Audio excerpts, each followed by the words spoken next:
الحمد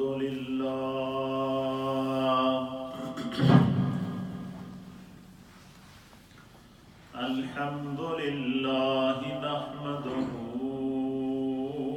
ونستعينه ونستغفره ونؤمن به ونتوكل عليه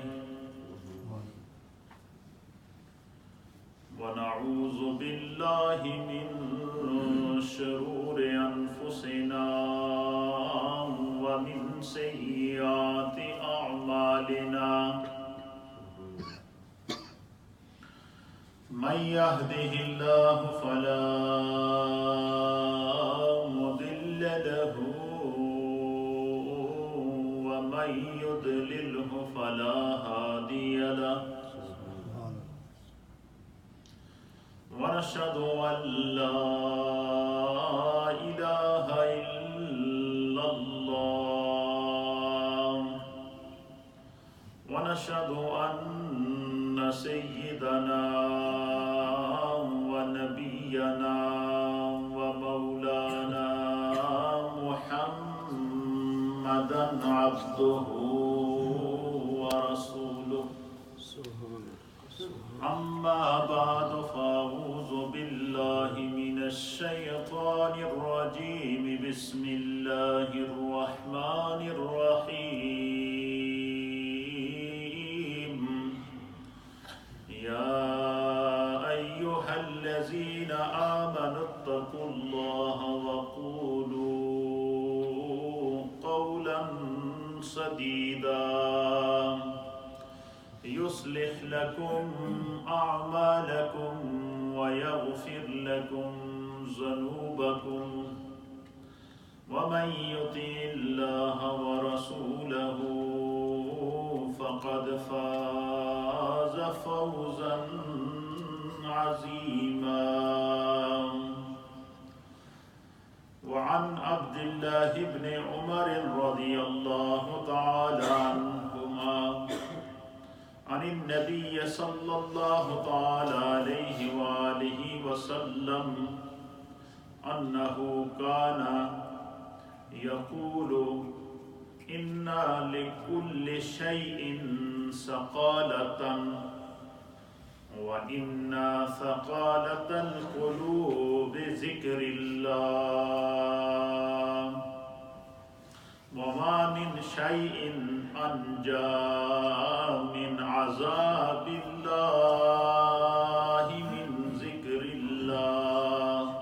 أو كما قال عليه الصلاة والسلام إن الله وملائكته يصلون على النبي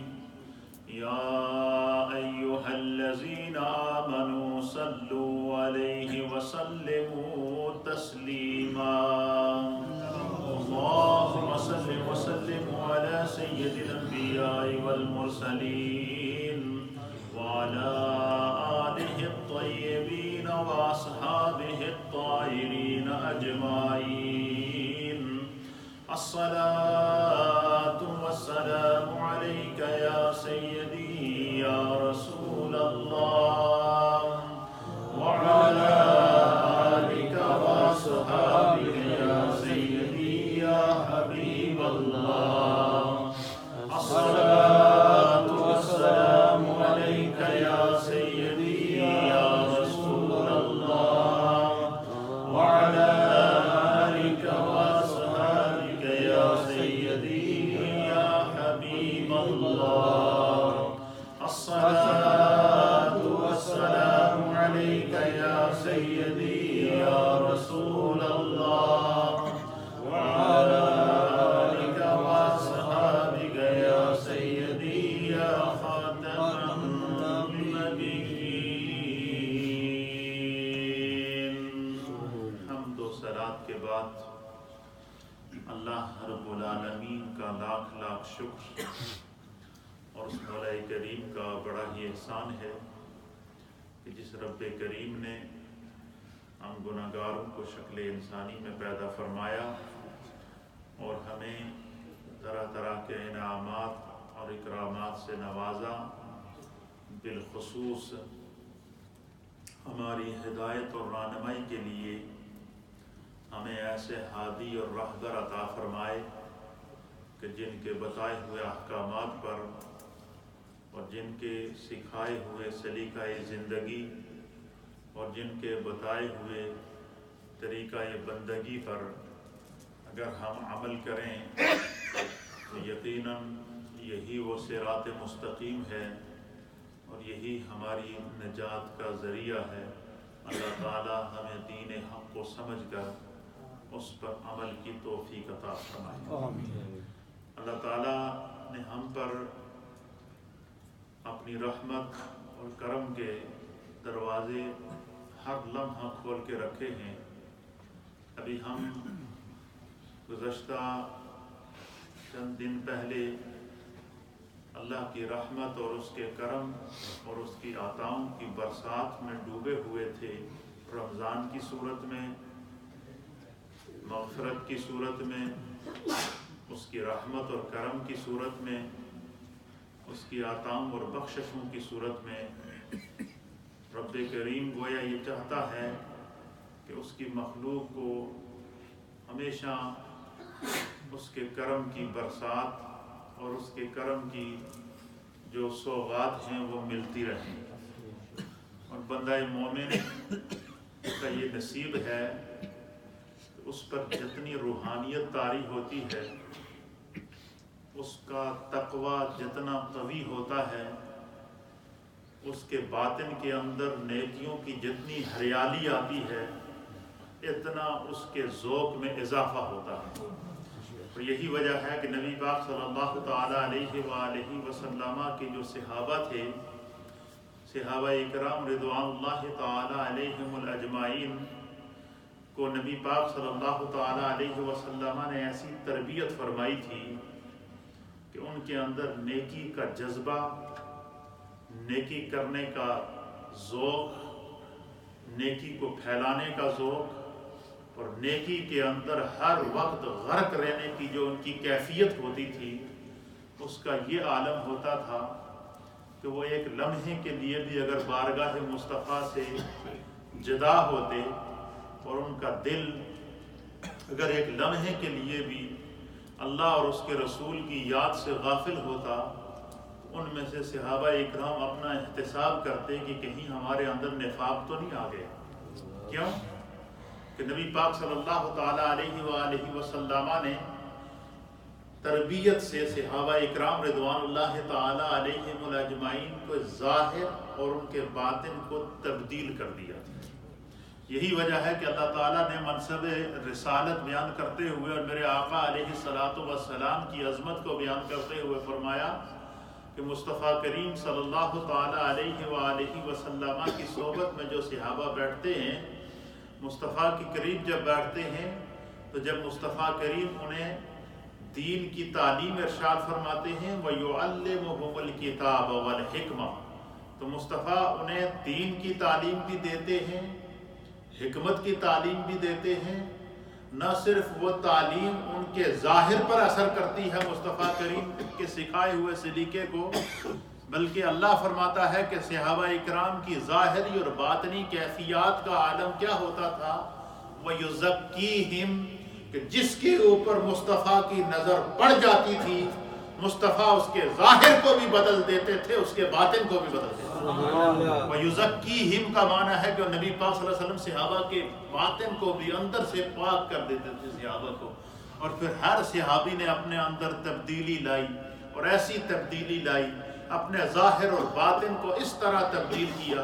کہ ان کے پاس اگر جا آئی، منصب آیا، اقتدار آیا، اختیار آیا،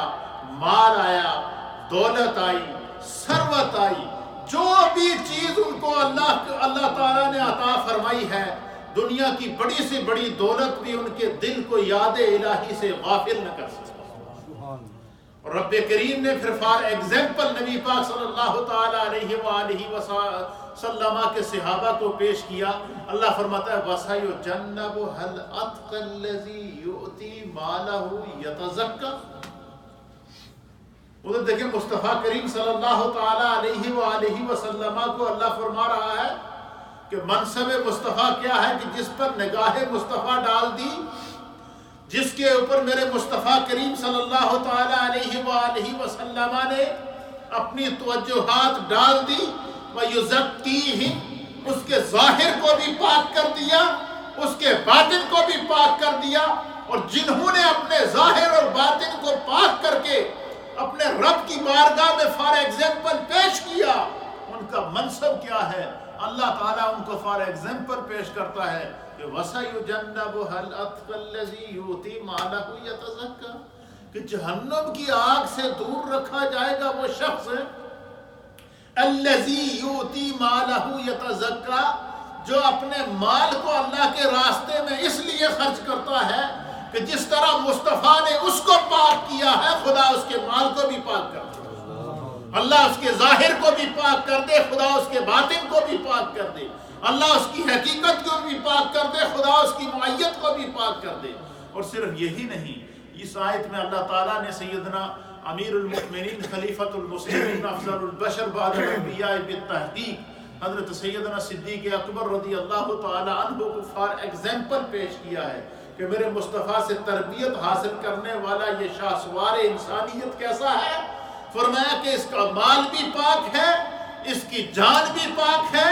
اس کا نفس بھی پاک ہے، اس کا ظاہر بھی پاک ہے، اس کا باطن بھی پاک ہے۔ الذی اتقى، نبی پاک کے صحابہ کے اندر انبیاء کے بعد اگر اس کائنات میں ظاہری اور باطنی اعتبار سے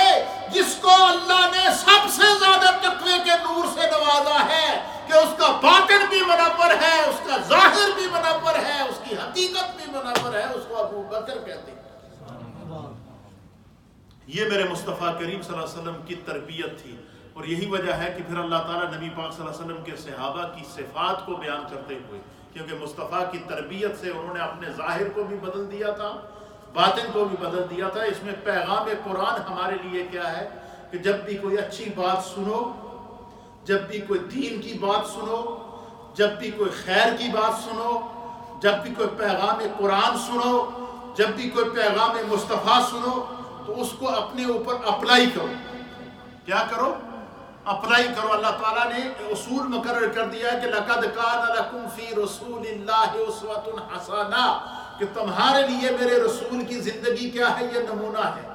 اور میرے رسول کی زندگی کو جب تم نمونہ بناؤ گے تو تمہارے اندر اللہ خیر کی کیفیات پیدا کرے گا، تمہارے عمل کو اللہ پاک کر دے گا، تمہارے قدم کو اگر گناہ کی طرف بڑھیں گے تو خدا روک دے گا، تمہاری زبان گناہ کی طرف بڑھے گی تو خدا روک دے گا، تمہاری سوچ اگر گناہ کی طرف جائے گی تو اللہ روک دے گا، کیوں؟ خدا تمہاری حفاظت کرے گا۔ اور یہی وجہ ہے کہ مصطفیٰ کریم نے صحابہ کی تربیت فرمائی کہ مسجدوں کو آباد کرو، نماز کی پابندی کرو، اور فرمایا جب نماز کی تم پابندی کرو گے تو پھر کیا ہوگا؟ اللہ تعالیٰ نے فرمایا کہ ان الصلاۃ تنہی عن الفحشاء والمنکر، کہ جب تم اپنے آپ کو حدود الہی کے اندر لے آؤ گے اور فرمان مصطفیٰ کے مطابق اپنی زندگی کو ڈال دو گے، تو فرمایا جب تم نماز کے پابند ہو جاؤ گے تو نماز سے تمہیں جو نجات ملنی ہے وہ تو ملے گی ہی ملے گی، نماز سے تمہیں جو بخشش اور عطا ملنی ہے وہ تو ملے گی ہی ملے گی، لیکن تم پر جو رب کا سب سے بڑا کرم ہوگا وہ کیا ہوگا؟ اس نماز کا اللہ تمہیں بینیفٹ عطا فرمائے گا۔ کیا عطا فرمائے گا؟ کہ تمہاری زبان جو غیر نماز کی حالت میں گناہوں سے آلودہ رہتی تھی، اللہ اس کی حفاظت کر دے گا بے حیائی اور بری باتوں سے۔ پتہ چلا کہ نیکی کی عادت انسان کی بری عادتوں کو چینج کر دیتی ہے، انسان کی بری عادتوں کو تبدیل کر دیتی ہے۔ اور یہی وجہ ہے کہ نبی پاک صلی اللہ تعالی علیہ وآلہ وسلم کے صحابہ، ان کے اندر نیکی کی کیفیات کیا ہوتی تھی، ان کے اندر ان کی عادتیں اس حد تک تبدیل ہو جاتی تھی کہ وہ مسجدوں کے اندر آتے تھے، ایک نماز پڑھ کے دوسری نماز تک کے لیے انتظار کرتے تھے۔ ان کو اگر کوئی کام نہیں ہوتا تھا تو بس انتظار میں ہوتے تھے کہ ہم یہ وقت نیکی کے اندر گزاریں۔ اور اس کی سب سے بڑی مثال ہمارے پاس جو ہے نبی پاک صلی اللہ علیہ وسلم کی یہ حدیث ہے جس کو امام ابن ماجہ نے روایت کیا ہے۔ اور حضرت عبداللہ ابن عمر رضی اللہ تعالیٰ عنہ اس حدیث کے راوی ہیں. آپ بیان فرماتے ہیں وعن عبداللہ ابن عمر رضی اللہ تعالیٰ عنہ، آپ بیان کرتے ہیں کہ کہتے ہیں کہ صلینا مع رسول اللہ صلی اللہ تعالیٰ علیہ وآلہ وسلم المغرب. حضرت عبداللہ ابن عمر کہتے ہیں کہ ایک دن ہم نے نبی پاک صلی اللہ تعالیٰ علیہ وآلہ وسلم کی معیت کے اندر مغرب کی نماز ادا کی. کیا خوش قسمتی ہے ان صحابہ کی، کیا وہ مقدر ہے کہ سرکار کی صحبت بھی نصیب، سرکار کی معیت بھی نصیب، اور سرکار کی اقتداء میں نمازی پانچوں نمازیں بھی ادا کر رہے ہیں. اور پھر ان کے عمل کو خداوند قدوس نے ایگزامپل بنایا کائنات کے لیے. کہتے ہیں کہ ہم نے، حضرت عبداللہ ابن عمر کہتے ہیں کہ نبی پاک صلی اللہ علیہ وسلم کی معیت میں ہم نے جب نماز ادا کی، فرماتے ہیں کہ فرجا من رجا، بس نماز ادا کرنے کے بعد جس نے جانا تھا وہ اٹھ کے چلا گیا. وعقبا من عقبا، جس نے، جو کچھ ان میں سے وہ تھے جو وہیں بیٹھے رہے، انہوں نے سوچا کہ کام وغیرہ تو ہے نہیں ہے، لہذا ہم مسجد میں ہی بیٹھ جاتے ہیں تاکہ عشاء کی نماز بھی سرکار کی معیت میں پڑھ کر واپس جائے. پھر کہتے ہیں کہ اتنے میں ایسا ہوا کہ سرکار مدینہ سرور سینہ سید العالمین محمد رسول اللہ صلی اللہ تعالیٰ علیہ وسلم بھی نماز پڑھا کر آپ بھی اپنے حجرہ مبارک کے اندر تشریف لے گئے. اس حجرے کو جس کا نقشہ خود میرے مصطفیٰ کریم نے کھینچا کہ ما بینا بیتی و منبری، میرے گھر سے لے کر میرے منبر تک کا یہ جو راستہ ہے، یہ دن رات جو مصطفیٰ کے قدموں کے بوسے لیتا ہے. حضور فرماتے ہیں روزتم من ریاض الجنہ، یہ جنت کے ٹکڑوں میں سے ایک ٹکڑا ہے. خود اس کیفیات کو سرکار بیان، پتہ چلتا کہ جو زمین کے ذرے تھے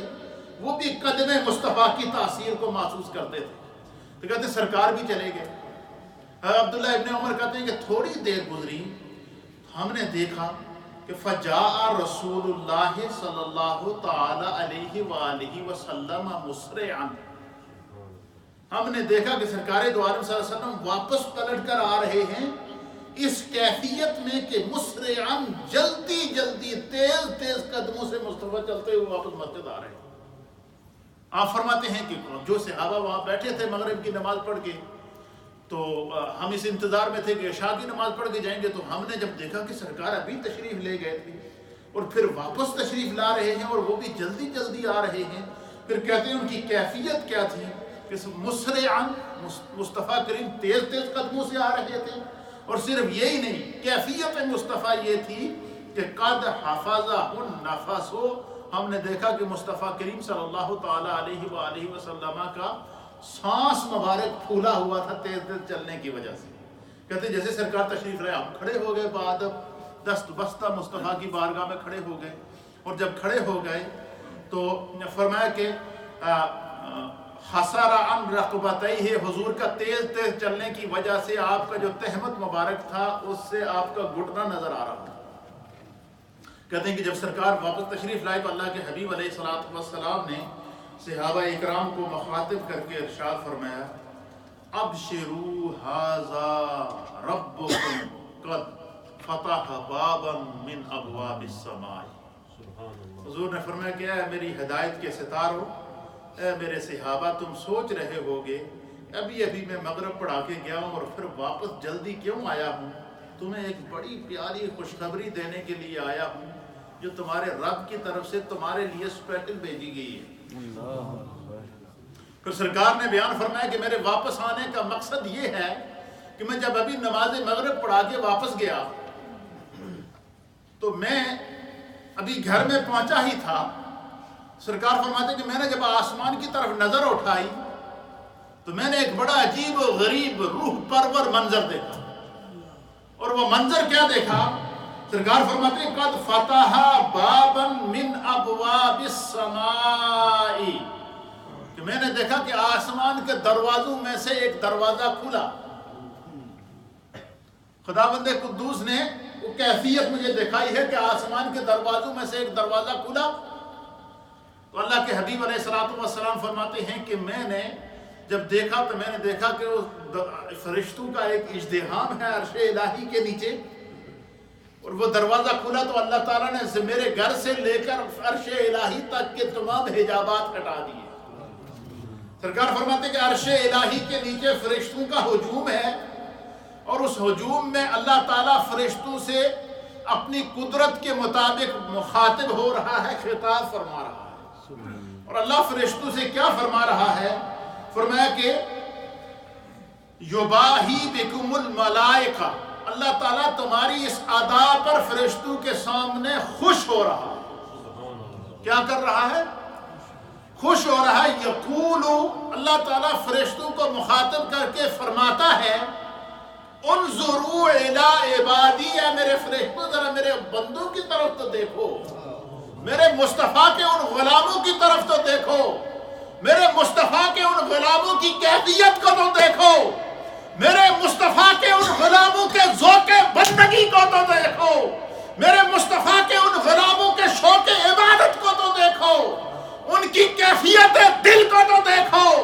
ان کی کیفیت باطن کو تو دیکھو، ان کے عمل پہن کو تو دیکھو، ان کے عمل کے نور کو تو دیکھو، ان کے عمل کی کیفیت کو دیکھو۔ کیا کیفیت دیکھو؟ فرمایا کہ اللہ تعالیٰ فرماتا ہے کہ انظروا الی عبادی، میرے فرشتوں میرے ان بندوں کی طرف تو دیکھو، قد قضوا فریضۃ، ابھی انہوں نے ایک فرض اپنے رب کا ادا کیا، یعنی مغرب کی نماز ادا کی۔ ابھی انہوں نے کیا کیا؟ ایک فرض ادا کیا۔ وَهُمْ يَنْتَظِرُونَ الْأُخْرَى، گھر واپس نہیں گئے، اس انتظار میں بیٹھے ہیں کہ دوجہ بھی پڑھ کے جاؤں گے۔ یعنی مغرب ادا کر دی، اب وہ اس انتظار میں ہیں کہ ہم عشاء پڑھ کر گھر جائیں گے۔ تو فرمایا کہ اللہ تعالیٰ کو ان کی یہ کیفیت اتنی پسند آئی کہ میرے مصطفیٰ کریم صلی اللہ تعالیٰ علیہ وآلہ وسلم فرماتے ہیں کہ میرے ہدایت کے ستاروں میں واپس گھر سے اس لیے آیا ہوں کہ تمہیں خوشخبری دے دوں کہ تمہاری اس ادا پر تمہارا رب ناز کرتا ہے۔ جو لوگ اپنے آپ کو اللہ کی عبادت کے اندر مصروف کرتے ہیں اور اپنے دل کو مسجدوں کے ساتھ معلق کر کے رکھتے ہیں، ان لوگوں کو اللہ اور اس کے رسول کی بارگاہ میں کیفیت کیا ملتی ہے، یہ میں ساری یہ روایات اور احادیث اس لیے بیان کر رہا ہوں کہ رمضان میں ہم نے دیکھا کہ ہمارے ہر ساتھی کے اندر ذوق، عبادت، کیفیات، سب کے اندر ایک عجیب کیفیت تھی۔ ہم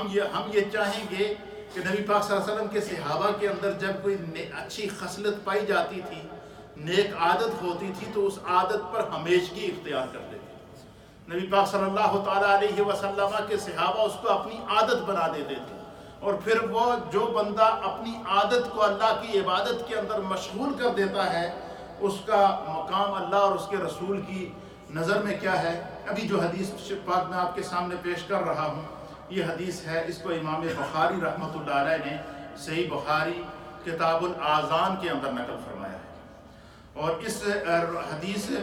کے راوی ہیں حضرت سیدنا ابو ہریرہ رضی اللہ تعالیٰ عنہ۔ آپ بیان فرماتے ہیں کہ عن النبی صلی اللہ تعالیٰ علیہ وآلہ وسلم، کہ سرکار دو عالم صلی اللہ تعالیٰ علیہ وسلم نے فرمایا کہ سبعۃ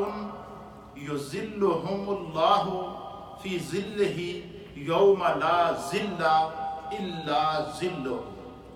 حضور علیہ السلام نے فرمایا کہ 7 اشخاص ایسے ہیں، 7 لوگ ایسے ہیں کہ جن پر اللہ تعالیٰ قیامت کے دن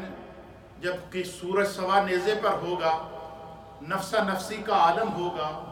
انسان اپنے ہی پسینے میں ڈوبا ہوا ہوگا۔ ہولناکی قیامت کا عالم کیا ہوگا کہ انسان اپنے ہی پسینے میں ڈوبا ہوا ہوگا، انسان پر ہیبت کا عالم ہوگا، نفسا نفسی کا عالم ہوگا، کسی کو کوئی ہوش نہیں ہوگا، سورج سوا نیزے کے اوپر ہوگا۔ تو اللہ کے حبیب علیہ السلام فرماتے ہیں کہ اس کربناک لمحے کے اندر، اس ہولناک لمحے کے اندر، اس خوفناک منظر کے اندر، فرمایا 7 لوگ ایسے ہوں گے جن کو اللہ تعالیٰ قیامت کی اس گرمی میں بھی اپنے فضل اور اپنی رحمت کا سایہ عطا فرمائے گا، اپنے عرش کے سائے کے نیچے جگہ عطا فرمائے گا۔ یعنی قیامت کی ہولناکی اور قیامت کی گرمی بھی انہیں پریشان نہیں کرے گی۔ پھر سرکار دو عالم صلی اللہ تعالیٰ علیہ وآلہ وسلم نے فرمایا کہ ان 7 لوگوں میں سے جو سب سے پہلا خوش قسمت شخص ہے جس کو قیامت کے اندر اللہ اپنے سائے کے نیچے جگہ عطا فرمائے گا، اور اس وقت جسے رب کا سایہ میں اثر ہوگا، تو خود نبی پاک فرماتے ہیں کہ لا ذل الا ذلہ، اس لمحے خدا کے سائے کے علاوہ کسی کا سایہ نہ ہو۔ اس لمحے انسان کو اللہ قیامت کی ہولناکی میں اپنے سائے میں پناہ عطا فرمائے گا، اور ان میں سے پہلا شخص کون ہوگا؟ حضور علیہ الصلوۃ والسلام نے فرمایا وَشَابٌ نَشَأَ فِي عِبَادَةِ رَبِّهِ، فرمایا حضور نے فرمایا کہ وہ شخص، وہ خوش قسمت شخص جس کو اللہ رب العالمین قیامت کے دن اپنے سائے کے نیچے جگہ عطا فرمائے گا۔ فرمایا ان میں سے جو پہلا شخص ہوا، فرمایا الامام العادل، فرمایا امام عادل حکمران، وہ حکمران جس نے دنیا کے اندر اللہ نے اسے اقتدار دیا تو اس نے اپنے اقتدار میں ہر ایک کے ساتھ انصاف کیا، اور جن حکمرانوں نے دنیا میں انصاف کیا، خداوند قدوس نے قرآن میں ان کی مثال پیش کی ہے، جس طرح کہ حضرت سیدنا یوسف علیہ نبینا علیہ السلام، اللہ کے نبی حضرت سلیمان علیہ السلام کو اللہ نے کائنات کی حکومت عطا فرمائی تھی، اور وہ پرندوں اور چونٹیوں کے ساتھ بھی انہوں نے جو انصاف کیا ہے خدا نے اس کو بھی بیان کیا۔ 3 مائل کے اوپر جا رہے ہیں، چونٹی نے کہہ دیا کہ سلیمان کا لشکر آ رہا ہے، اپنے بلوں کے اندر گھس جاؤ، کہیں سلیمان کا لشکر تمہیں کچل نہ دے۔ تو سلیمان علیہ السلام نے 3 میل دور چونٹی کی آواز سن کر لشکر کو کہا رک جاؤ، اپنا راستہ چینج کرو، آگے چونٹیاں تڑا دیتا ہے، چونٹیوں کو تمہارے خطرہ ہے تم سے، لہذا راستہ چینج کر دو۔ فتح مکہ کا موقع ہے، میرے مصطفیٰ کے ساتھ 10,000 صحابہ کا لشکر ہے، سیدھا روڈ جا رہا ہے، سیدھا راستہ ہے، حضور ٹیلے پہ چڑھے، حضور نے فرمایا رک جاؤ، صحابہ رک گئے، حضور نے فرمایا راستہ چینج کرو، اس راستے سے نکلنا ہے۔ صحابہ نے عرض کی یا رسول اللہ یہ تو بڑا مشکل راستہ ہے، ادھر سے جائیں، یہ راستہ سیدھا ہے۔ سرکار نے فرمایا راستہ سیدھا ہے لیکن آگے ایک کتیا نے بچے دیے ہیں، کہیں ہماری وجہ سے اس کو تکلیف نہ ہو جائے۔ وہ مصطفیٰ جو جانوروں کا بھی خیال کرے، یہ اس کو قرآن فار ایگزامپل پیش کرتا ہے۔ اسی طریقے سے ایک بادشاہ گزرا ہے جس کو ذوالقرنین بادشاہ کہتے ہیں، قرآن اس کا ذکر کرتا ہے کہ اس کی بادشاہت کے اندر سورج نکلتا تھا اور اسی کی بادشاہت میں سورج غروب ہوتا تھا، یعنی مشرق اور مغرب کی اللہ نے اسے بادشاہت عطا فرمائی تھی۔ وہ ذوالقرنین بادشاہ نبی نہیں تھا، وہ ایک عام بادشاہ تھا، لیکن اس نے اللہ کی زمین پر انصاف قائم کیا، اور سرکار دو عالم صلی اللہ علیہ وسلم کے دور سے کئی ہزار سال پہلے کا دور ہے، قرآن نے فار ایگزامپل اس کو پیش کیا ہے۔ تو اللہ کے حبیب فرماتے ہیں جسے خدا دنیا میں اقتدار عطا فرمائے، وہ اگر دنیا کے اندر انصاف کرے گا، عدل کرے گا، ظلم نہیں کرے گا اور عوام کے حقوق کو نہیں مارے گا، فرمایا خداوند قدوس اسے قیامت کے دن اپنے سائے میں جگہ عطا فرمائے۔ دوسرا خوش قسمت کون ہے؟ حضور نے فرمایا شاب نشأ فی عبادت ربہ،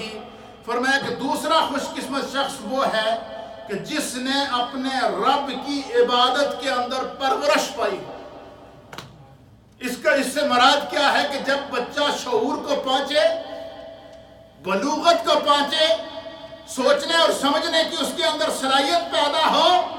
اس کی سوچ سب سے پہلے جائے کہ میرے ماں باپ مسجد میں نماز پڑھنے جاتے ہیں، میرے ماں باپ 5 وقت کی نماز پڑھتے ہیں، میرے گھر میں نماز کے وقت جو ہے وہ کام بند ہو جاتا ہے، وہ اپنے والدین کو دیکھ کر اپنی عادات کو چینج کر کے اپنے آپ کو نمازی بنا دیتا ہے۔ پھر اس طریقے سے اس کی پرورش ہوتی ہے کہ وہ اپنا وقت اللہ کی عبادت میں کثرت سے گزارتا ہے۔ وہ مسجد میں آتا ہے تو ایک نماز پڑھ کے دوسری کی فکر میں لگا رہتا ہے، گھر میں ہوتا ہے تو اسے فکر ہوتی ہے کہ مجھ سے فرض نماز قضا نہ ہو جائے، دفتر میں ہوتا ہے تو اسے فکر ہوتی ہے مجھ سے نماز قضا نہ ہو جائے۔ میرے مصطفیٰ فرماتے ہیں کہ جس شخص نے اپنی پرورش اللہ کی عبادت کے اندر کی، وہ خدا اسے قیامت کے دن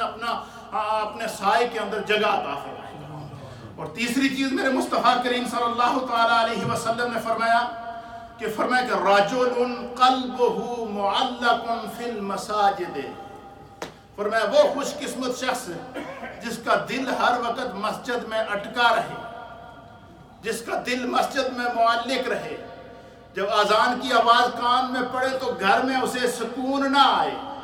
وہ فوراً آئے کہ میں اللہ کے گھر میں مسجد میں جا کر 5 وقت کی نماز ادا کروں۔ فرمایا جو شخص مسجد سے محبت کرتا ہے، مسجد کے اندر اس کا دل لگا رہتا ہے، اللہ کے گھر کو چھوڑنے کی اس کی کیفیت اور دل نہیں بنتا، وہ ہر وقت اللہ کے دربار میں اللہ کے گھر کو آباد کرنے کی سوچ رہا ہوتا ہے۔ فرمایا وہ دنیا میں خدا کے گھر کو آباد کرتا ہے، قیامت کے دن جب قیامت سورج سوا نیزے پر ہوگا، فرمایا اللہ اسے اپنے سائے میں جگہ عطا فرمائے گا۔ اور سرکار دو عالم صلی اللہ علیہ وسلم نے فرمایا کہ رجلان تحابا فی اللہ اجتمع علیہ، وہ 2 شخص جو اللہ کی رضا کی خاطر ایک دوسرے سے محبت کرتے ہیں، ان کو ایک دوسرے کے ساتھ کوئی دنیاوی لالچ نہیں ہے، اس لیے ایک دوسرے سے محبت کرتے ہیں کہ رب خوش ہو جائے گا، اس لیے محبت کرتے ہیں کہ اللہ نے فرمایا کہ مسلمان کا بھائی ہے، اس لیے فرمایا کہ مصطفیٰ کریم نے فرمایا کہ المسلم اخو المسلم فی دین اللہ، اس لیے ایک دوسرے سے محبت کرتے ہیں کہ یہ نہیں دیکھتے کہ یہ مسلمان مشرق کا رہنے والا ہے یا مغرب کا رہنے والا ہے، شمال کا رہنے والا ہے یا جنوب کا رہنے والا ہے، دنیا میں کہیں بھی مسلمان کو پریشان دیکھیں، تکلیف میں دیکھیں، اس کی تکلیف کو اپنی تکلیف محسوس کریں۔ یہی وجہ ہے کہ میرے مصطفیٰ نے فرمایا کہ مسلمان کے لیے مسلمان جسد واحد کی طرح ہے، کہ جس طرح جسم کے کسی ایک حصے کو تکلیف ہو تو پورا جسم بے چین ہو جاتا ہے۔ یہ تربیت ہے میرے مصطفیٰ کی۔ اور فرمایا کہ 4تھا شخص کون سا ہے؟ حضور نے فرمایا کہ جو اللہ کی رضا کی خاطر ایک دوسرے سے الگ ہو جاتے ہیں، نفرت کرتے ہیں، کہ جب دیکھتا ہے کہ یہ بندہ دین کی حدود کو پامال کر رہا ہے، شریعت کی حدود کو پامال کر رہا ہے، اس عمل سے دین کو نقصان پہنچ رہا ہے، اس محبت کے باوجود، اس قرب کے باوجود، اس دوستی کے باوجود اس سے اپنے ہاتھ کو کھینچ لے کہ تم سے میں محبت اللہ کی رضا کے لیے کر رہا تھا، اللہ کی معصیت میں تم سے محبت نہیں کر سکتا۔ فرمایا کہ جب یہ جذبہ انسان کے اندر پیدا ہو جائے گا، اللہ کے حبیب فرماتے ہیں کہ خداوند قدوس اسے اپنے سائے میں جگہ عطا فرمائے گا۔ اور پھر حضور نے فرمایا کہ وہ نوجوان، وہ خوش قسمت شخص کہ جس کو گناہ کا موقع میسر آیا، کوئی دیکھنے والا بھی نہیں ہے، ایک حسین و جمیل عورت، خوبصورت عورت نے اسے دعوت گناہ دی اور کوئی اسے روکنے والا بھی نہیں ہے، تنہائی میسر ہے اسے، اور وہ یہ کہہ کر کے بھاگ جائے، پیچھے ہٹ جائے کہ میں اللہ سے ڈرتا ہوں، میرا خدا مجھے دیکھ رہا ہے۔ فرمایا جب انسان کے اندر یہ کیفیت پیدا ہو جائے تو اللہ کے حبیب فرماتے ہیں کہ اللہ تعالیٰ اسے قیامت کے دن اپنے سائے میں جگہ عطا فرمائے گا۔ یہ وہ چیزیں ہیں یہ وہ اعمال ہیں جن کو میرے مصطفیٰ نے صحابہ کو سکھایا ہے۔ اللہ تعالیٰ ہمیں دین کو سمجھنے کی توفیق عطا فرمائے۔